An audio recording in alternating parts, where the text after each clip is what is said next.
Olá, pessoal, sejam bem-vindos a mais um Série da Questão sobre Direito Administrativo. Meu nome é Marco Aurélio Souza Mendes, eu sou professor de Direito Administrativo e estou mais uma vez aqui para conversar com vocês sobre nossa caminhada a respeito do Série da Questão nessa matéria de Direito Público. Já desejo agora para vocês um bom dia, uma boa tarde, uma boa noite, ou se você é o cara da madrugada, uma boa madrugada, dependendo do horário que você está assistindo essa aula. Tá certo, pessoal? Para quem já conhece aqui os nossos vídeos, nós estamos trabalhando temas pontuais do direito administrativo, onde nós escolhemos realmente aquele conteúdo que é cobrado em prova. Na aula de hoje, nós continuaremos no conteúdo que já foi ministrado na aula antecedente, que é a respeito sobre intervenção do Estado na propriedade privada. Na aula anterior, só para recapitular, nós vimos as denominadas modalidades de intervenção do Estado na propriedade, que elas são meramente restritivas, ou seja, que elas não suprimem o direito de propriedade por si só, elas apenas restringem um dos aspectos do direito de propriedade, como a questão da servidão ou, por exemplo, a questão da ocupação temporária. Na aula de hoje, nós nos debruçaremos com maior rigor sobre a grande medida de intervenção do Estado na propriedade privada, que é a medida supressiva propriamente dita, a denominada desapropriação. Pessoal, antes de eu começar a nossa trajetória sobre desapropriação, gostaria de dar algumas palavras iniciais sobre a importância desse tema no estudo do direito administrativo. Desapropriação é um tema que ele permeia por outras áreas além do direito administrativo. Como exemplo, a base delimitadora da desapropriação, ela está dentro da Constituição Federal, pois é lá que há as diretrizes sobre o direito de propriedade e onde estão os limites do núcleo intangível do direito de propriedade. Então, nosso ponto de partida é, primeiramente, o direito constitucional. Mas, posterior a isso, nós temos as desapropriações em espécie, ou seja, as modalidades específicas de desapropriação. E aí, nesse caso, nós adentraremos em outros ramos que não é meramente o direito administrativo. Nós temos, por exemplo, as desapropriações para a reforma agrária, que entra em um aspecto do direito agrário.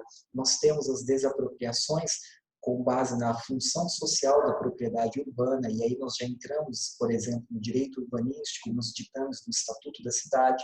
Nós temos também, por exemplo, as desapropriações para interesse, necessidade ou utilidade pública, onde então nós entraremos em um campo de conjunto do direito administrativo e do direito tributário. Então, desapropriação é um tema que ele transmuda-se pelas outras áreas do direito. Portanto, não só numa temática acadêmica ele é importante, mas também com uma importância de que é relevante para a sua prova, pois não só em questões dentro do direito administrativo, mas como nos outros ramos que eu citei, no constitucional, no tributário ou no urbanístico, podem vir questões relacionadas ao tema de desapropriação. Então, durante o seu estudo, é um tema que você deve necessariamente debruçar mais tempo, mais horas de estudo. Elas não serão dedicadas em vão. Você vai perceber que você vai compreender outros aspectos relacionados à desapropriação dos outros ramos do direito com maior precisão. E isso, com certeza, vai se refletir no seu aproveitamento durante a prova. Então, agora, pessoal, sem mais delongas, vamos começar aqui a nossa exposição, pois hoje nós temos bastante coisa para conversar. Um tema recheado de legislação, jurisprudência e conceitos de divergências doutrinárias. E ressalto que tudo que está aqui, 100% desse material, foi elaborado com base em questões de provas, seja da fase objetiva, como também da fase subjetiva ou da fase oral. Então, todo o conteúdo aqui dentro já foi ministrado de alguma maneira. Por uma questão mais didática, nós, então, conversaremos sobre a jurisprudência, sobre o conceito, sobre a lei, de uma maneira expositiva. Não trouxe exatamente as questões, porque desapropriação é um tema que é mais interessante que a gente faça encadeado diante de seus institutos, não de uma maneira separada dentro de questão por questão. Então, vamos começar. Já mencionei que a desapropriação é uma intervenção supressiva por excelência. Então, o que significa que é uma intervenção supressiva por excelência? A desapropriação, ela será uma medida que necessariamente vai privar o particular do seu direito de propriedade. Então, veja-se, por exemplo, você é um sujeito que detém uma propriedade. Quando o Estado exerce a desapropriação, você, sujeito que seja proprietário de um imóvel ou pode ser proprietário, por exemplo, de uma área rural, você perderá esta área para o poder público. Então, você pode me perguntar, mas eu vou perdê-la e não vou receber nada por isso? É aí então que nós comentamos sobre a primeira regra basilar da desapropriação. Que regra é essa? O Estado, em primeiro lugar, ele precisa justificar por que ele está realizando essa desapropriação. Então, na sua justificativa, via de regra, o Estado ditará que, por razões de utilidade pública ou de interesse social, ele precisa daquela propriedade para si. Então, em troca, ele irá pagar previamente uma indenização em dinheiro para que ele se aposse desta propriedade.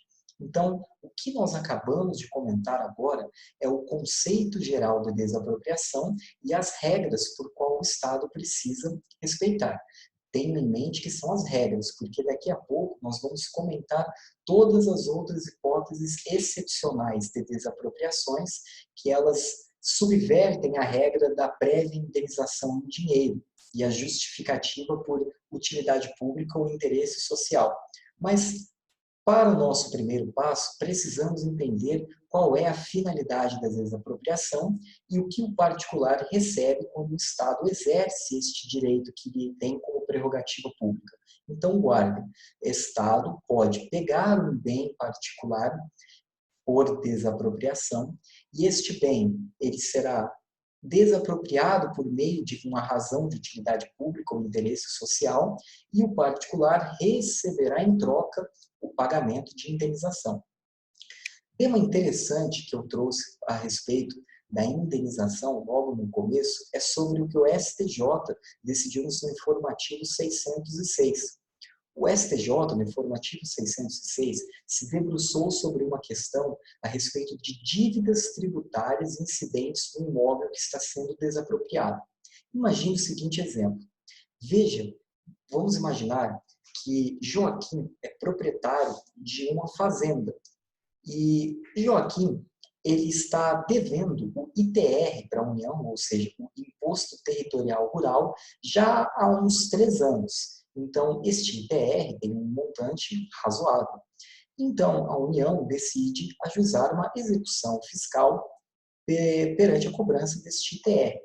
Porém, vamos imaginar que essa fazenda está aqui no estado de São Paulo.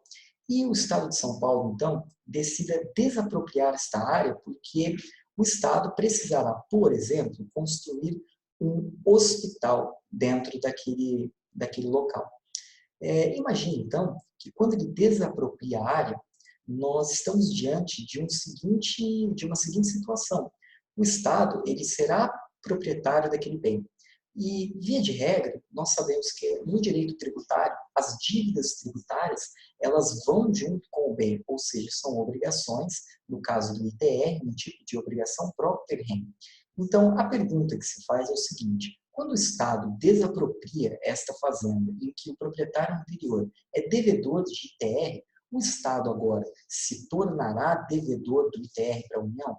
E o STJ, o que ele decidiu nesse julgado é que não. No caso de dívidas tributárias, não há a transferência da responsabilidade tributária que está prevista no artigo 130 do Código Tributário Nacional ao ente expropriante. O que há, por exemplo, é uma subrogação do valor da dívida tributária, no valor pago pelo ente expropriante Estado ao antigo proprietário. Mas o Estado ele recebe o bem de maneira livre e desembaraçada, visto que agora é um conceito muito importante da natureza jurídica da desapropriação. Prestem bem atenção nisso. A desapropriação ela é um modo de aquisição originária da propriedade. Por ser, então, um modo de aquisição originária da propriedade, o bem deve vir desembaraçado e desvinculado de qualquer tipo de dívidas que o proprietário anterior tinha, inclusive as dívidas tributárias. Veja, então, que esse julgado do Superior Tribunal de Justiça não só é importante para que nós entendamos o caráter tributário dentro da desapropriação, mas também que haja um reforço do entendimento de que a desapropriação é uma aquisição originária da propriedade. Guardem muito bem isso, porque volta e meia as provas gostam de dizer que a desapropriação é um modo de aquisição derivada da propriedade, de maneira que tendem a confundir os candidatos. Então, esse é um primeiro preceito basilar para que vocês não caiam em erros crassos sobre desapropriação. Afirmem sempre que a desapropriação é uma aquisição originária, tá certo? Bom, pessoal, vamos prosseguir agora nos demais itens que eu trouxe para vocês. Deixa eu apenas voltar a minha tela aqui. Beleza. Então, tentando aqui. Vamos aumentar aqui para diminuir. Opa.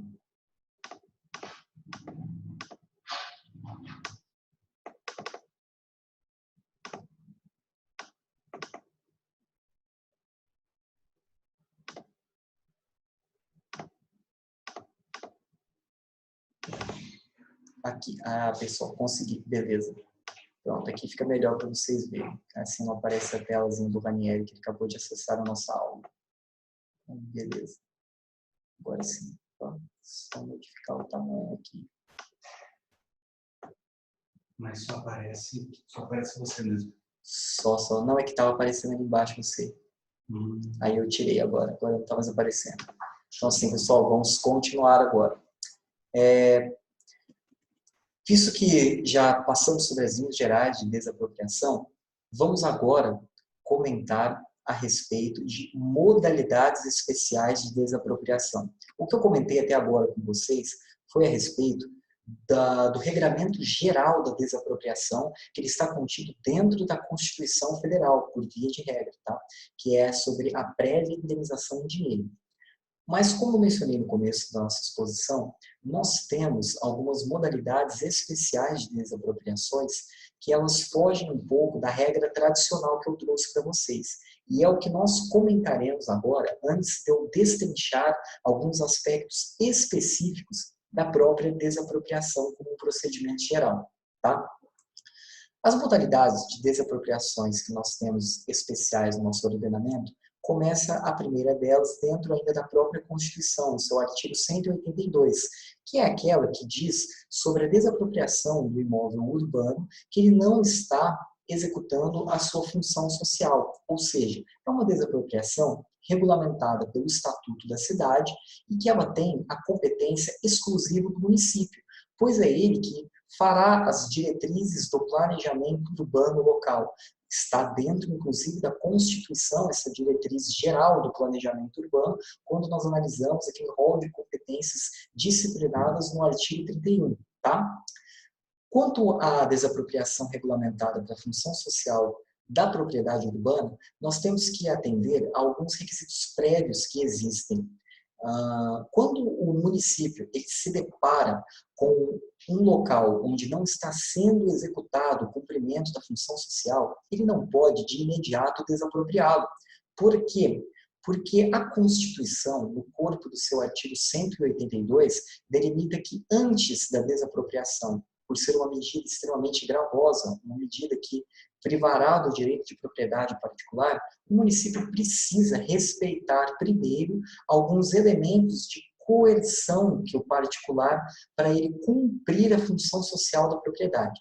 Que elementos são esses? O primeiro deles é a possibilidade da instituição de uma ordem para que o proprietário construa ou edifique no imóvel, para que realize o cumprimento da função social. Neste caso, o município ele dará um prazo de 1 ano para que o proprietário apresente um projeto e o proprietário terá, após a apresentação do projeto, 2 anos para que ele conclua as obras. Mas, se o particular ainda assim não respeitar essa ordem de edificação, o município, então, pode instituir uma ferramenta tributária denominada de IPTU progressivo, Progressivo este que se diz respeito à alíquota incidente do Imposto Predial Territorial Urbano. Esta alíquota ela poderá ser majorada durante um prazo de 5 anos, sendo que no 5º ano ela poderá atingir no máximo 15%. Veja que é muito importante esse aspecto agora. Eu não disse que a alíquota é majorada em 15%. Eu disse que a alíquota, num período de 5 anos, ela é majorada progressivamente em 15%. Então, o que isso significa? Imagine que o município está diante de uma situação que ele pode instituir o IPTU progressivo no tempo. Nesse caso, o município, então, não pode logo no primeiro ano instituir a alíquota de 15%. O que ele pode fazer? No primeiro ano, instituir um valor que seja menor que 15% e não ultrapasse 5% e não ultrapasse 3%, visto que 15 dividido por 5 dá 3.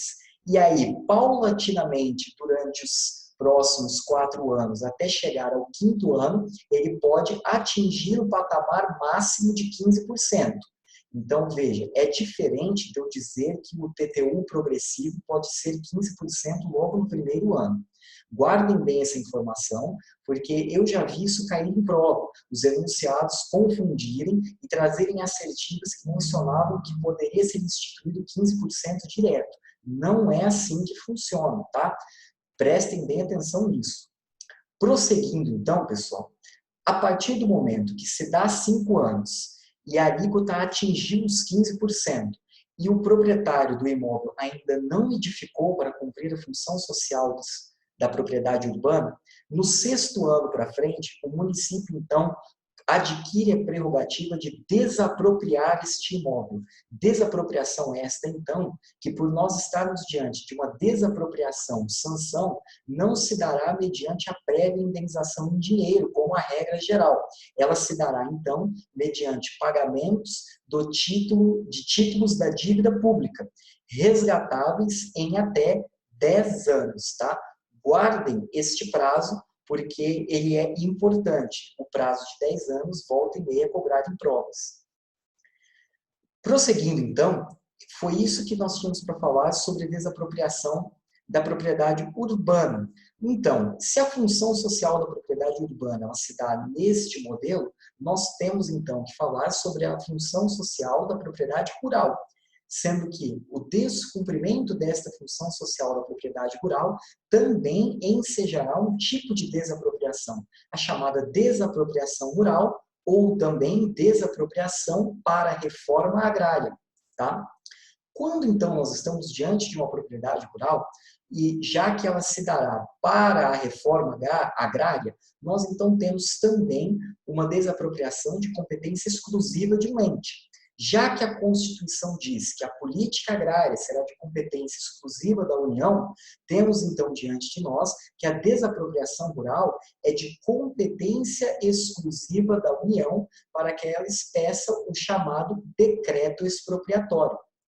Então, pessoal, quando nós estamos diante de uma desapropriação de um imóvel rural que descumpre sua função social, a base é que o imóvel ele esteja desrespeitando alguns daqueles ditames do 184 ao 186 da Constituição de 88, como, por exemplo, está desrespeitando um conjunto de normas do direito ambiental, ele está subvalorizando o solo rural, ele está, na verdade, explorando mão de obra subvalorizada. Então, a Constituição traz diversas hipóteses no qual a desapropriação rural poderá acontecer. Como também é uma desapropriação-sanção, temos que mencionar que não será feita a indenização prévia em dinheiro. Nós teremos a indenização feita a partir de títulos da dívida agrária. E agora, não é resgatável em 10 anos como na desapropriação urbana. É resgatável em até 20 anos. Por isso que eu disse que é importante guardar o prazo, porque os prazos se diferem dentro das desapropriações. Vamos lá. Alguns comentários também sobre a desapropriação rural são importantes, pois eles derivam de uma leitura do artigo 184 da Constituição. São breves, antes da gente ir para a próxima hipótese. O primeiro comentário é que há um entendimento jurisprudencial de que quando nós estamos diante da desapropriação agrária, existe uma obrigatoriedade de intervenção do Ministério Público Federal por estarmos diante de direitos a qual este parquet tutela. Nós temos também a possibilidade de, em juízo particular, alegar o chamado direito de extensão. Eu vou falar mais para frente com detalhes o que é o direito de extensão. Mas, já para elucidar para vocês não ficar esta dúvida, o direito de extensão, basicamente, nós podemos conceituá-lo como quando o particular ele tem uma área e o poder público ele desapropria apenas um percentual desta área, por exemplo, 70%, 75% dessa área. Só que então o particular ele chega em juízo e diz, olha, os 25% da área que eu fiquei, eles são inúteis. Ou eu exerço meu direito de propriedade sobre a propriedade inteira, ou com os 25% eu não posso exercer. Por exemplo, vamos imaginar que desses 25%, metade seja uma área de APP, ou uma área de reserva legal, que o particular não pode mexer. Então, aí ele fica com o solo mesmo produtivo, 12,5%, por exemplo. Então, aí, nesse caso, quando ele faz esse pedido em juízo, ele alega um direito de extensão, ou seja, um direito de estender a área inicial, que seria desapropriada, para a área total do imóvel, para então majorar a sua indenização em juízo. É isso que se trata o direito de extensão.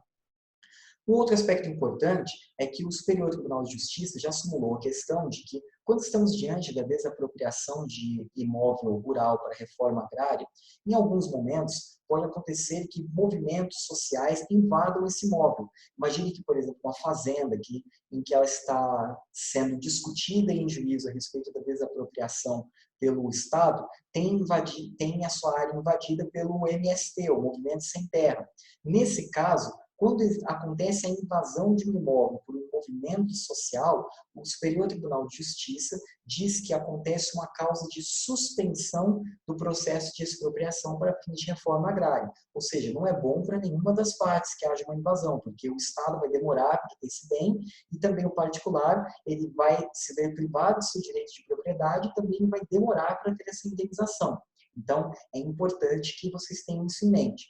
Um outro aspecto também importante é a respeito de que há uma remessa necessária quando a indenização for fixada num valor superior a 50% do valor ofertado inicialmente. O que isso quer dizer? Isso está lá na lei complementar que regulamenta a desapropriação da reforma agrária.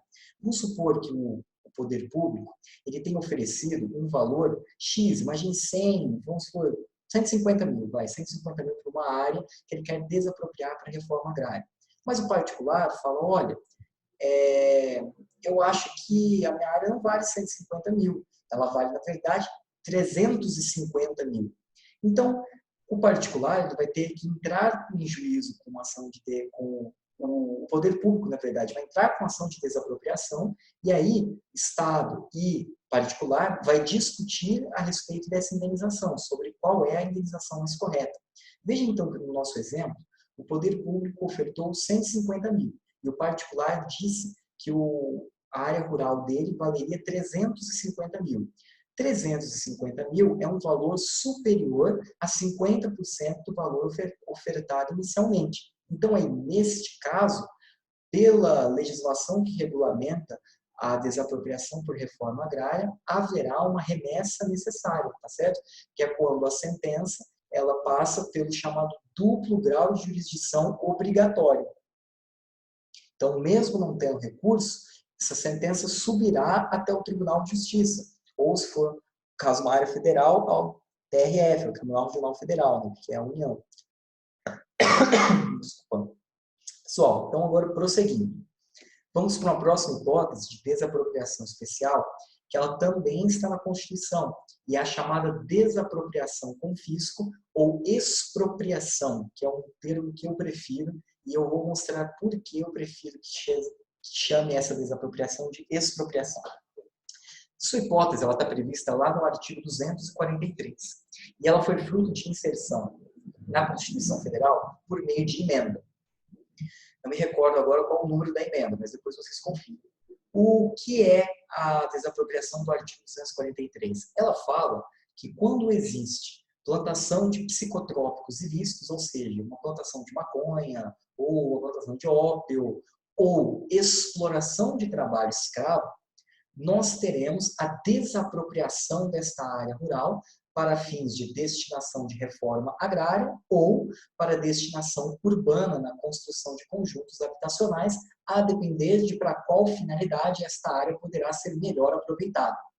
Nesse caso, então, pessoal, não tem o direito de indenização. E no caso, como não há direito à indenização, por isso que alguns autores preferem chamá-la não de desapropriação confisco, mas de expropriação, porque na verdade o particular ele está literalmente se apossando, o Estado está literalmente se apossando do particular de seu bem sem nenhum tipo de indenização. Ele apenas está dando uma sanção pelo descumprimento de um determinado tipo de regra. Qual regra? Não plantar drogas e também não explorar dentro de sua propriedade o trabalho escravo. Valores caros da dignidade humana que o Estado brasileiro preza. É interessante agora, pessoal, nós debruçarmos a respeito de um informativo que o Supremo Tribunal Federal divulgou, chamado 851, em que ele relata um certo caso específico sobre a desapropriação, confisco ou expropriação. No caso, pessoal, aconteceu o seguinte, foi discutido em recurso extraordinário se haveria que ter a perquisição de culpa ou não para quando há plantação de drogas em uma propriedade. Então, vamos simplificar a questão. Chegou até o Supremo Tribunal Federal um recurso extraordinário em que um particular discutia que a sua propriedade privada não poderia ser expropriada porque as drogas que foram encontradas lá, elas não haviam sido plantadas pelo proprietário. Na verdade, quem havia plantado as drogas era um caseiro em que ele deixava tomando conta da propriedade e em um belo dia ele teve notícia em que o caseiro estava usando uma determinada pequena área da propriedade para a plantação de drogas. Então, o que esse particular alegava no seu recurso extraordinário era que a expropriação prevista no 243 poderia ser afastada caso ele comprovasse que não havia culpa dele dentro daquela plantação de drogas. O que o Supremo decidiu? O Supremo decidiu favorável ao recurso do autor, ao recurso em que ele se submeteu ao Supremo Tribunal Federal. E a tese principal foi que a expropriação prevista no artigo 243 da nossa Constituição, ela pode sim ser afastada caso o proprietário comprove que, no caso concreto, ele não incorreu em culpa, seja a denominada culpa em vigilando ou a denominada culpa em eligendo. Nesse caso, então, pessoal, nós temos que entender que são as peculiaridades do caso concreto que dirão que haverá um afastamento deste tipo de desapropriação. Porque, via de regra, o ônus probatório não é do Estado provar que o proprietário não incorreu em culpa, e sim o contrário, há um tipo de inversão do ônus da prova. É o proprietário que deve comprovar dentro do processo em que ele não incorreu em culpa, por isso a desapropriação não pode ser uma penalidade imposta ao proprietário. Entende? Então, estas conclusões que o Supremo chegou são importantíssimas, porque, na verdade, elas não deturpam o instituto do artigo 243. Elas, na verdade, só delimitam que deve ser observado um nexo mínimo de imputação entre a atividade ilícita e o atingido pela sanção prevista na Constituição, que é algo lógico e coerente com o nosso ordenamento atual. Tá? O caso, a gente pode resumir também que, embora a responsabilidade para demonstrar a expropriação por ilícitos psicotrópicos ou trabalho escravo, ela é subjetiva, ela é bastante próxima da objetiva, porque há esta inversão do ônus probatório para que o proprietário desfaça o juízo de culpa inicial que recai sobre o ato de desapropriação que o Estado pretende dentro de sua propriedade, tá? Tais observações são importantíssimas, porque uma prova, eventualmente, pode trazer um caso concreto, como este exemplo que eu trouxe da plantação da propriedade, e questionar se a aplicação do 243 da Constituição. E aí, nesse caso, você tem que se atentar pelos ditames particulares que o enunciado lhe trará, porque esse informativo é recente, ele é bem novo, e então ele pode ser cobrado, via de regra, nas próximas provas.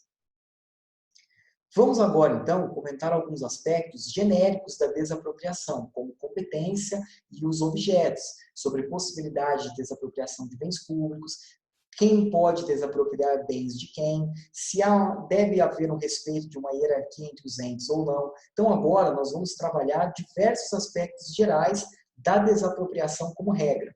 Queria trazer, o que eu trouxe para vocês até agora foi, primeiro, um panorama sobre como funciona a desapropriação, como tem a divisão entre a desapropriação geral, com a prévia indenização em dinheiro, e as posteriores desapropriações especiais, e agora nós entraremos sobre um destrinchamento da desapropriação geral, que é a prévia indenização em dinheiro.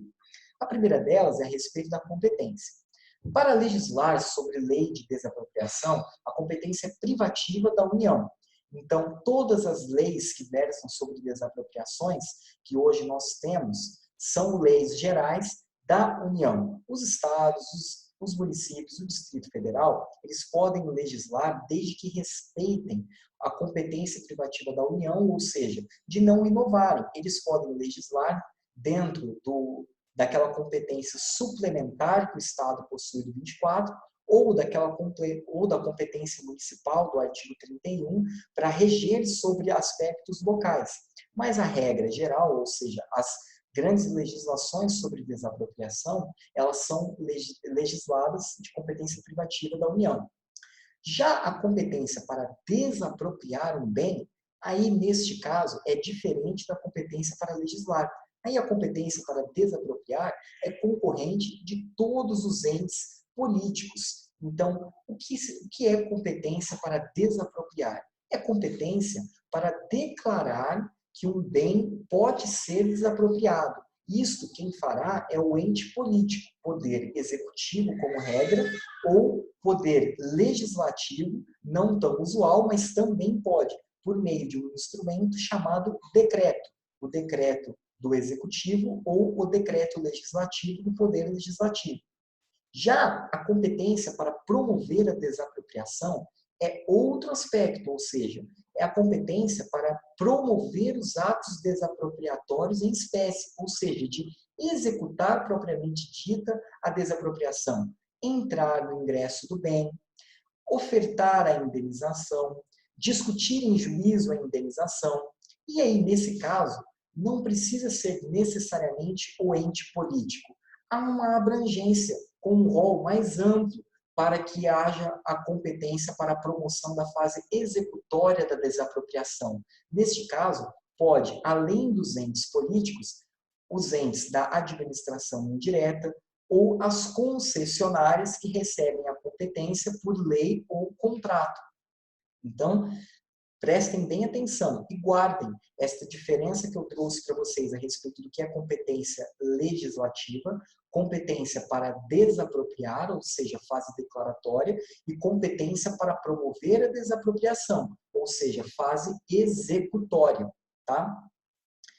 Quanto a objetos da desapropriação, pessoal, podemos delimitar que qualquer bem que possui um valor econômico em comércio pode ser desapropriado, seja então um bem móvel, imóvel, corpóreo, inclusive incorpóreo, um bem público, um bem privado, ações de uma empresa, cotas de uma sociedade, ou direitos relativos ao capital de pessoas jurídicas, ou mesmo outros determinados direitos com valores econômicos, como os direitos reais, seja domínio de concessão de direito de uso, direito de superfície, direito de uso. Tudo isso pode ser desapropriado, ou seja, os objetos da desapropriação são objetos amplíssimos, ou seja, tudo aquilo que você pode mensurar como valor econômico em comércio pode um dia vir ser desapropriado pelo poder público, tá? Veja então agora alguns comentários sobre bens específicos que demandam análises de algumas especificidades. O primeiro bem que eu queria comentar com vocês é a respeito dos bens públicos, ou seja, bens dos entes políticos e bens da administração indireta.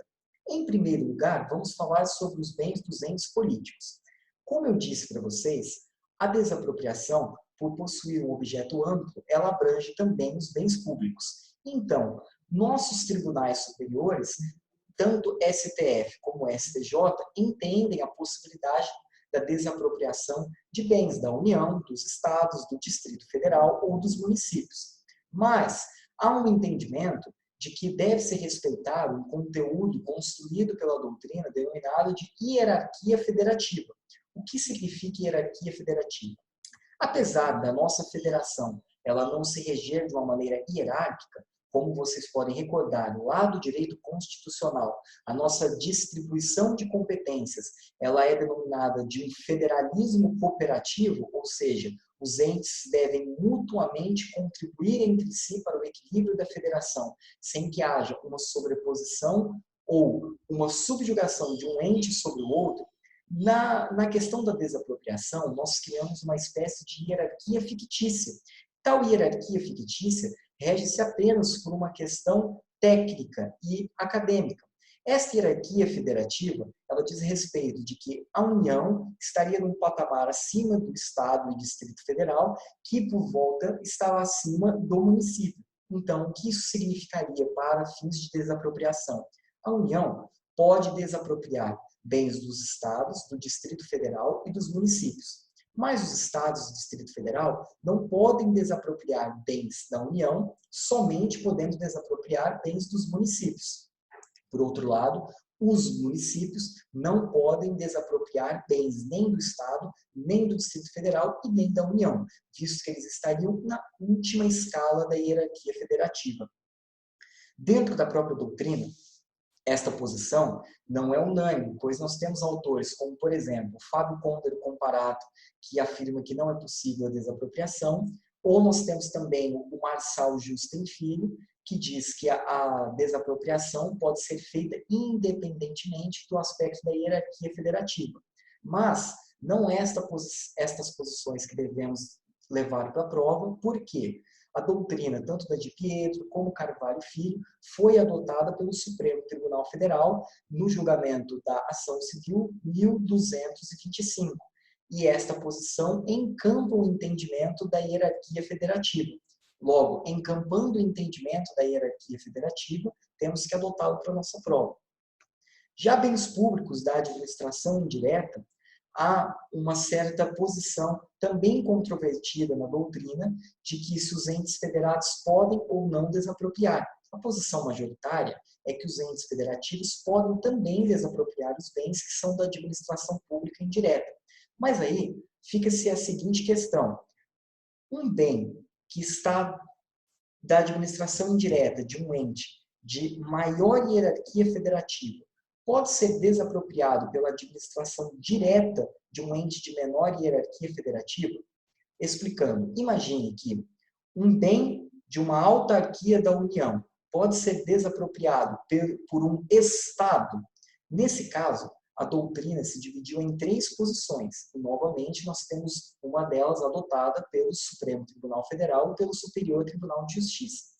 A primeira posição, do Sérgio André Ferreira, diz que não haveria nenhum problema, enquanto a segunda posição, do Di Pietro e do Eli Lopes, diz que haveria a possibilidade se os bens estivessem desvinculados de funções institucionais. Entretanto, o STF e o STJ adotou a posição mais tradicional do Carvalho Filho, ditando pela impossibilidade, porque haveria uma violação indireta da hierarquia federativa. Então veja que a hierarquia federativa é um preceito de respeito de extremo rigor dentro do nosso ordenamento jurídico. Rigor este que ele não pode ser desrespeitado, mesmo que haja esta questão da desapropriação por entidade da administração direta de menor hierarquia federativa de bens da administração direta de maior hierarquia. tá? Vamos agora, pessoal, falar um pouquinho a respeito das fases de desapropriação que eu mencionei anteriormente quando estava falando sobre competência, que é a questão da fase declaratória e da fase executória. Já falei a respeito de como funciona a delimitação das fases. E a desapropriação, ela passa necessariamente por estas etapas. Uma primeira, em que acontece a fase declaratória pelo poder executivo ou poder legislativo do ente político, em que se expede um decreto, e este decreto conterá qual é o conteúdo em que haverá necessidade de desapropriação, e depois desse decreto, nós temos a questão da fase executória. Veja que não é comum que se diga que é possível fazer a fase declaratória por lei, mas não há em nenhum lugar vedando. O que a doutrina diz, como por exemplo no Rafael Carvalho, é que não há muita coerência exercer este direito da fase declaratória por lei, mas também não há nenhuma vedação, apenas levem este raciocínio para o conteúdo de vocês. A declaração, dentro da fase declaratória, ela deve respeitar alguns dos pressupostos que incidem à base da possibilidade do Estado desapropriar um bem em que possua valor econômico. Quais são esses pressupostos? E agora eu peço que vocês prestem bastante atenção, pois isso não é algo muito usual de aparecer em livros. Inclusive, uma das únicas doutrinas que faz essa divisão é a doutrina do Rafael Carvalho. E ele explica de uma maneira metodológica como se dá essa divisão. E eu trouxe para vocês aqui alguns comentários. Dentro do decreto da fase declaratória, o poder público ele pode se basear no pressuposto da utilidade pública, da necessidade pública ou do interesse social para subsidiar a expedição do decreto expropriatório. Qual é a diferença destes três pressupostos? Pois eles possuem hipóteses de incidência específicas com o rol dentro da legislação. Mas há uma razão de ser para o conjunto dos incisos que vocês vão olhar na legislação que rege cada um desses pressupostos, sobre por que a utilidade não é a mesma coisa que necessidade, que também não é a mesma coisa que interesse. Necessidade pública, geralmente, ela dirá respeito a uma situação emergencial em que a administração pública se depara e ela precisa, por uma razão de emergência, desapropriar um bem. Ela não pode esperar, por exemplo, um procedimento licitatório para adquirir aquele bem no mercado. Já, por outro lado, a utilidade pública e o interesse social, elas se diferem em que ambas, tanto utilidade quanto interesse, elas vão se dizer a respeito de obras que a administração pública precisa executar na função ordinária de manutenção do interesse público, mas que aquela área específica, mas que a obra que ela precisa executar necessariamente precisa ser naquela área específica, pois há uma análise de conveniência e oportunidade para a melhor execução daquele direito. Porém, a utilidade pública, ela se refere mais a respeito de obras que a administração pública fará para ela mesma, ou seja, para os serviços em que ela prestará. Por exemplo, a instalação de um prédio que abrigará uma autarquia, ou, por exemplo, um prédio em que abrigará o conjunto de servidores públicos. Enquanto o interesse social são obras que vão geralmente se direcionar para terceiros, ou seja, são obras geralmente que elas vão se direcionar para cumprir ditames de função social, ou seja, se relacionam diretamente com a neutralização de desigualdades e o conjunto de direitos sociais por qual o poder público tem o dever de promover. Então, aqui nós já estamos tratando de obras que virão diretamente beneficiar a coletividade, como, por exemplo, construção de um hospital, construção de uma escola, construção de um posto de saúde, organização de um complexo esportivo. São todas essas obras, então, que dirão respeito ao interesse social. Então, pessoal, guardem muito bem esta diferença, porque ela é importante para que vocês consigam explicar quais são as diferenças entre os pressupostos possíveis para a desapropriação. Vamos prosseguir agora, pessoal, na nossa exposição. Temos aqui alguns prazos que eu peço que vocês leiam depois no material, pois não falaremos a respeito disso. Vamos falar agora um pouco sobre a fase executória. A fase executória, nós estamos ditando agora sobre aquela competência de poder executar propriamente dito os atos de desapropriação. Como eu mencionei para vocês anteriormente, os atos de desapropriação não precisam ser executados necessariamente por entes da administração pública direta.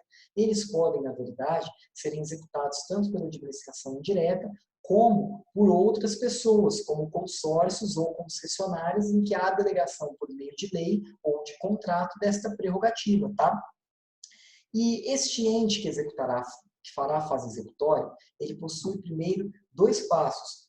A primeira delas é a tentativa de haver uma consensualidade, ou seja, um acordo na via administrativa para a prévia indenização em dinheiro, ou, se não há um acordo na via administrativa, será feita o ingresso de uma ação judicial de desapropriação, ação esta em que o particular e o poder público litigarão a respeito de qual será o valor para que seja mais justo a prévia indenização em dinheiro. Veja agora que temos alguns aspectos importantes quando acontece a ação judicial de desapropriação. Nesse caso, quando ocorre a ação judicial de desapropriação, o poder público, primeiramente, ele depositará o valor que ele entende coerente para o bem, ou seja, a indenização que ele ofereceu e o particular não aceitou por entender que ela é menor do que o valor que ele avaliou o seu próprio bem. Por que o particular, logo que ele ingressa com a ação de desapropriação, ele se preocupa em depositar esse valor? Porque a partir do momento que ele deposita esse valor, o juízo pode liberar, por meio de uma decisão interlocutória, uma liminar de emissão provisória da posse. Liminar esta que será feita a partir de uma declaração de urgência com validade de 120 dias, juntamente com o depósito do valor em controvérsia.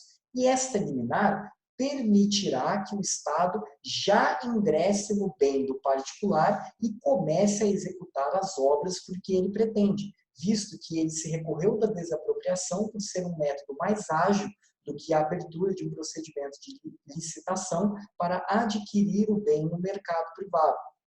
Nesse caso, então, pessoal, o proprietário, a partir do momento em que o poder público deposita este valor em controvérsia, ele pode ter o direito de levantar até 80% do valor depositado. É o que a lei prevê. O Rafael Carvalho, ele diz ser inconstitucional esta previsão, pois deveria permitir que o particular levantasse o valor total da quantia. Mas a jurisprudência, ela não entende a esse respeito, aplicando a previsão do Decreto-Lei 3365, que diz respeito de que o proprietário somente poderá levantar até 80% do valor depositado. Tá? E por que? Tem uma justificativa, verdade, esqueci de falar para vocês. Por quê que o STJ, num caso aqui que apreciou e também o Supremo, diz que o artigo é constitucional? Porque se o particular levantar 100%, na verdade, haverá uma concordância implícita pelo valor. Se o particular ele já discordou do valor, então não tem por que ele poder levantar o valor total da quantia. Deve haver, então, essa limitação de 80%, tá? Outro aspecto importante também, pessoal, é que no final do pronunciamento da ação de desapropriação, nós teremos uma sentença. Sentença esta que dirá qual será o valor final por qual este bem deverá ser desapropriado. E agora vamos imaginar a seguinte situação. Imagine que o poder público ele tenha oferecido inicialmente 100 mil, o particular tenha dito que o bem dele valeria 300 mil, mas em juízo o juiz decidiu que o bem tem, na verdade, o valor de 200 mil. Este foi o valor dentro da sentença. O que vai acontecer agora? Lembra que eu disse para vocês que até 80% do valor depositado poderia ser levantado logo que houvesse a decisão de liminar na posse do poder público? Portanto, ao final da ação de desapropriação, na sentença, os outros 20% já poderão ser recolhidos. Mas aí fica a seguinte pergunta: como o juiz declarou que o bem por sentença valeria 200 mil e o poder público só arcou por enquanto com 100 mil, como será pago os outros 100 mil? Por ser fruto de uma decisão judicial, ou seja, de uma sentença, agora aqui nós devemos analisar a Constituição como um todo, sem que nós analisemos, como diria o nosso antigo ministro Eros Grau, em tiras. O direito jamais pode ser analisado em tiras. Veja, quando nós temos uma condenação pecuniária contra o poder público, qual é a regra que o poder público pagará por RPV, a requisição de pequeno valor, ou por precatório? No caso aqui da desapropriação, nós não estamos mais diante da prévia e justa indenização em dinheiro, que diz: a prévia e justa indenização em dinheiro que a Constituição menciona é o valor incontroverso que o poder público acha que o seu bem vale. Quando há uma discussão judicial e este valor é depois complementado por uma declaração sentencial do juiz, o valor complementado ele deverá ser pago por meio de precatórios ou RPV, a depender do valor que nós estamos discutindo.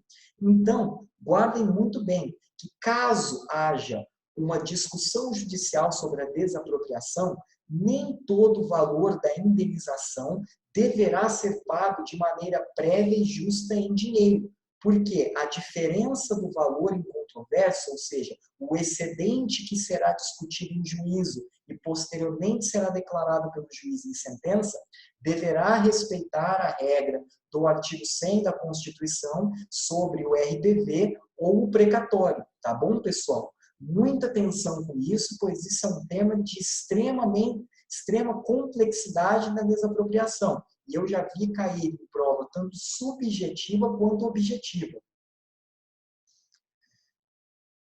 Outro aspecto interessante que nós precisamos mencionar é a respeito da defesa do réu na desapropriação. A defesa do réu na desapropriação, ela não pode versar nada além do que seja sobre o valor em juízo. Então, quando nós estamos diante de uma contestação em uma ação judicial de desapropriação, nós temos uma certa limitação cognitiva de argumentos por qual o réu poderá trazer. Quais argumentos são esses? Somente poderá ser trazida a título de contestação no processo judicial de desapropriação vícios referente à legalidade do processo de desapropriação ou a impugnação do preço ofertado pelo poder público, tá? Outro aspecto importante também que temos que comentar sobre a indenização na desapropriação é a respeito da incidência de verbas acessórias. Dentro da desapropriação, a demora do pagamento pela indenização cabal não cabe indenização complementar além de juros. Por quê? O Supremo entende que os juros moratórios e compensatórios que compõem o conteúdo de indenização da desapropriação já estão se referindo a um tipo de indenização complementar pela demora. Então, veja, trouxe aqui a composição da indenização da desapropriação. A composição, então, da indenização será valor do bem, lucros cessantes, danos emergentes, despesas judiciais, a correção monetária, e aí nós temos, então, os valores compensatórios, ou seja, juros compensatórios e juros moratórios. Não cabe nenhum valor extra além disso pela demora, pois nós já temos a incidência dos juros, que remuneram o capital para qual o particular está se vendo privado.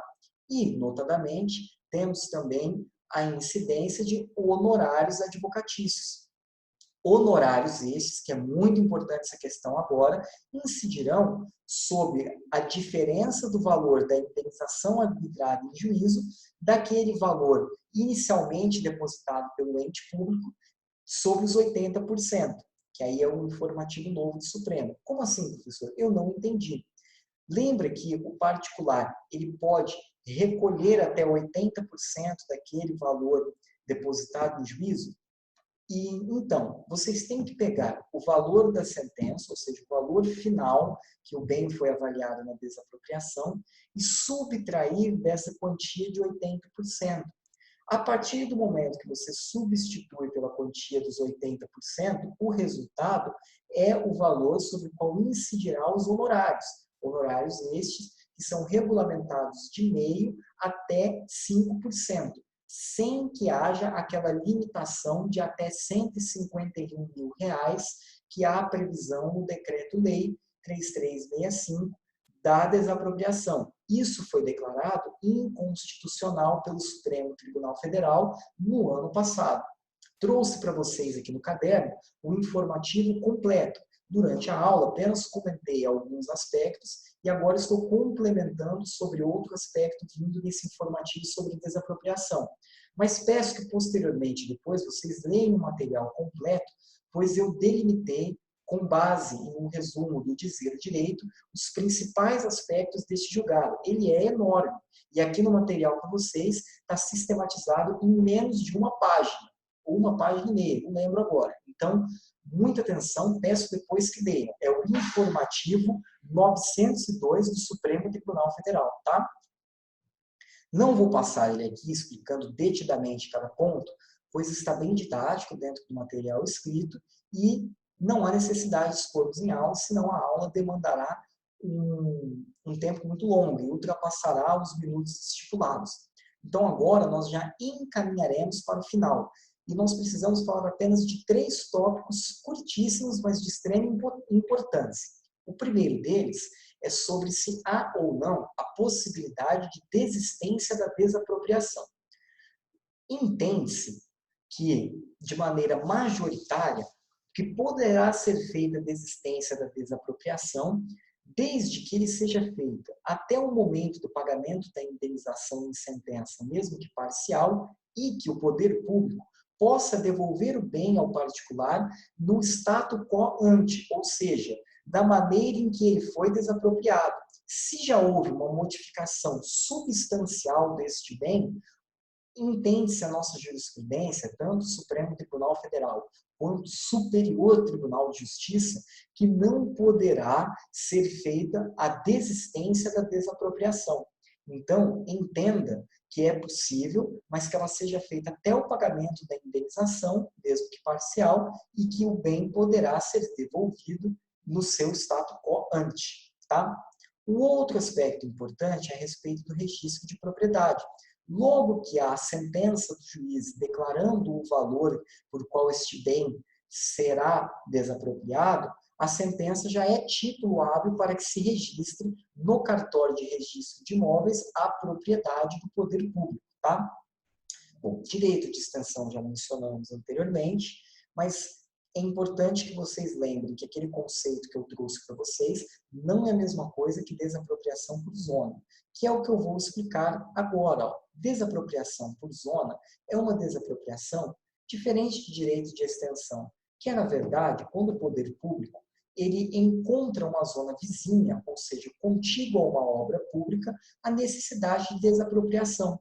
Necessidade esta que é para que o posterior desenvolvimento da obra ou quando o Estado deslumbre uma supervalorização de terrenos vizinhos de maneira extraordinária. Por que eu frisei bem que deve ser de maneira extraordinária?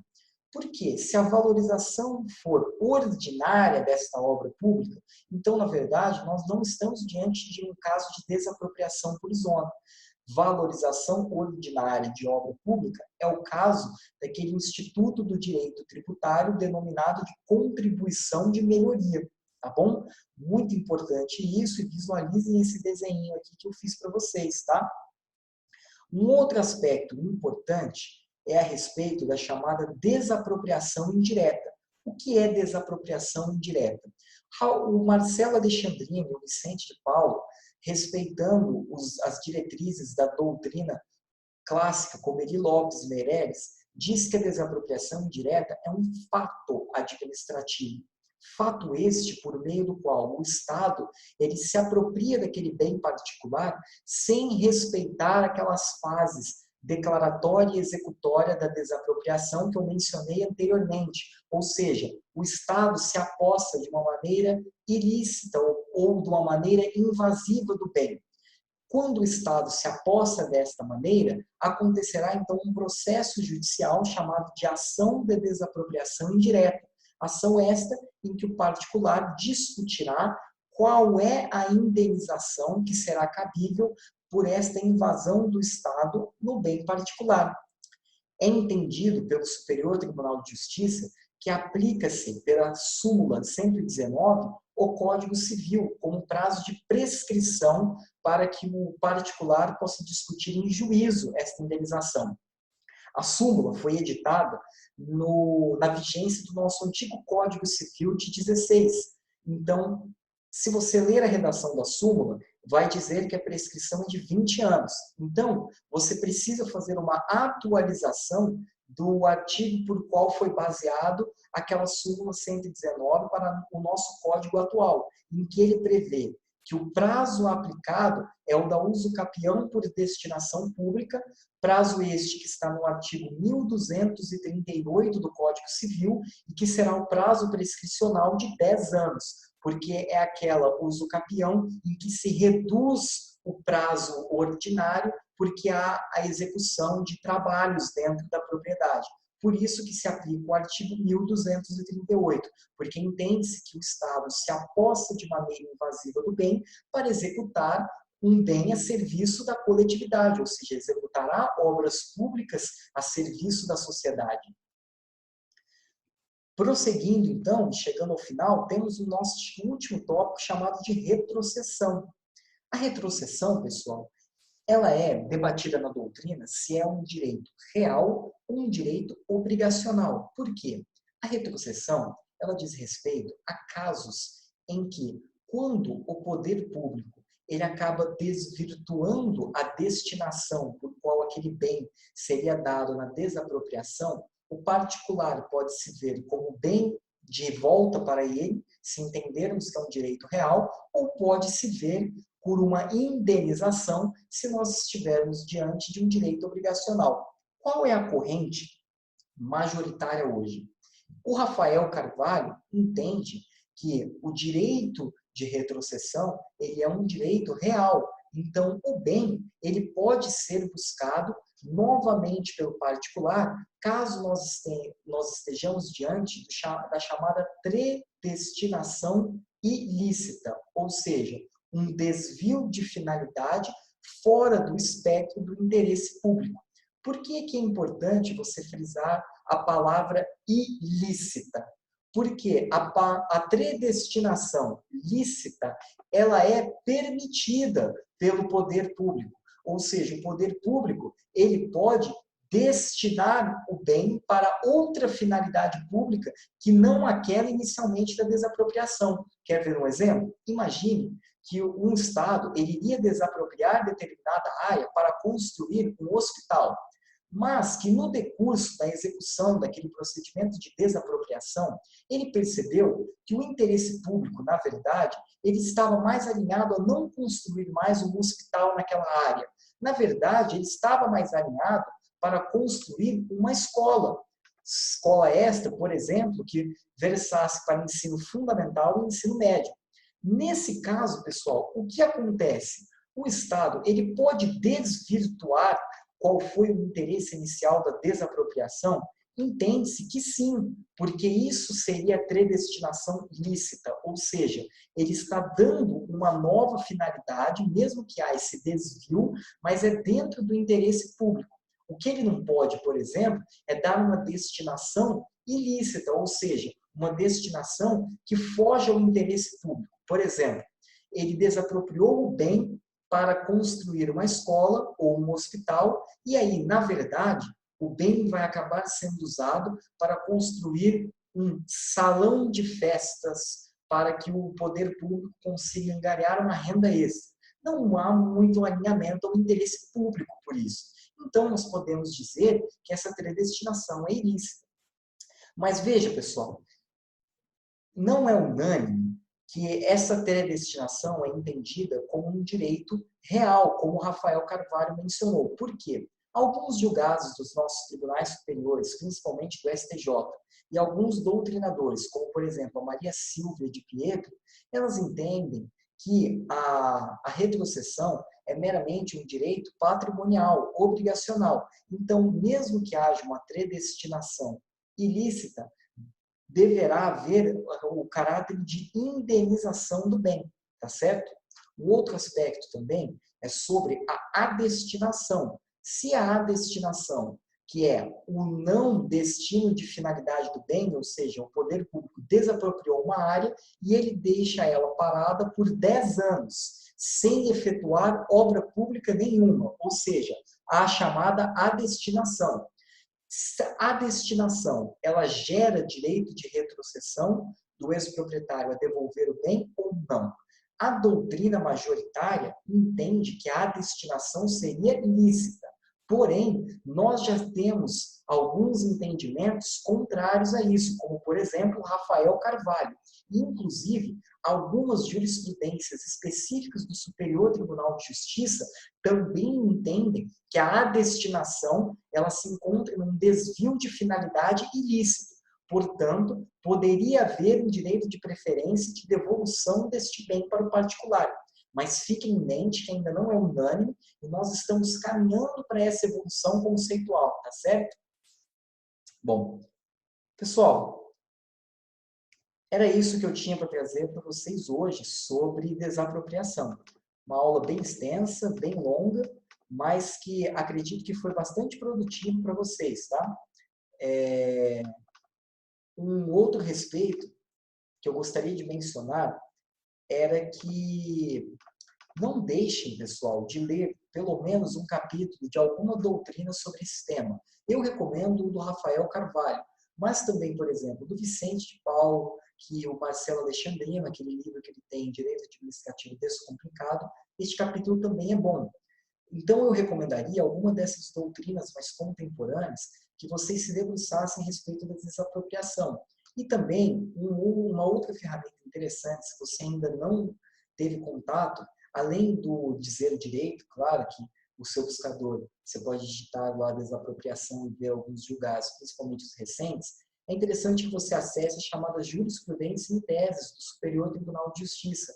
Lá na jurisprudência em teses, você vai ver que existe um número específico sobre desapropriação, um compilado de vários julgados que o STJ reuniu na sua jurisprudência em teses, que ele menciona como teses a respeito da desapropriação. E geralmente, as teses do Superior Tribunal de Justiça que acabam caindo nas provas discursivas. São os casos práticos que acabam, às vezes, caindo nas provas. Então, se atentem e separem, às vezes, um tempinho dentro do estudo de desapropriação de vocês sobre essas ferramentas, jurisprudência em teses, dizer o direito, e um capítulo de alguma doutrina, como, por exemplo, o Rafael Carvalho ou o do Vicente Paulo Marcelo Alexandrino, tá? Bom, pessoal, era isso que eu queria dizer para vocês hoje. Agradeço também a presença de quem assistiu essa aula ao vivo, mesmo que não seja do começo, e fico aberto a qualquer tipo de sugestão de críticas ou de elogios também, alguns comentários. Por quem já conhece, meu Instagram é @aureliomendes. Para quem ainda não me conhece, pode me seguir lá, que eu respondo as dúvidas das aulas, tá, pessoal? Então, agradeço bastante e espero que vocês continuem firmes na caminhada dos estudos, tá certo? Então, um forte abraço e não desistam, tá? Pois a caminhada valerá a pena, tá certo, pessoal? Um abraço.